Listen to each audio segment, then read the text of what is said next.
Voilà, alors je m'appelle Jules et je viens vous présenter le tome 2 de Silex and the City qui s'appelle Réduction du temps de trouvaille. Et c'est l'histoire d'une famille, un petit peu comme les Simpsons en peau de bête, qui va essayer de convertir ses contemporains à la modernité. Alors c'est une façon un petit peu de transposer plein de thématiques d'aujourd'hui, contemporaines, mais à la sauce des cavernes.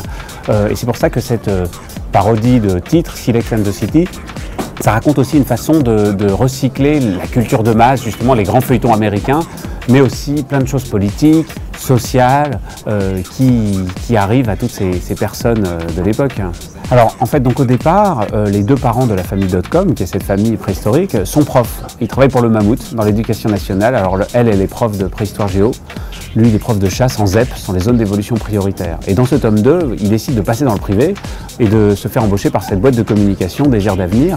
Il se dit, voilà, c'est là où je vais pouvoir exprimer tout mon potentiel. Mais il se rend compte qu'en fait, la vraie sauvagerie, en moins 40 000, c'est la vie de bureau, évidemment. Donc il y a des DRH cannibales qui expérimentent le management par le stress. Et puis il y a toutes sortes de stagiaires, des jeunes issus de la biodiversité. Donc on voit des tortues, des paresseux, des escargots qui travaillent comme ça dans le labo de recherche-développement.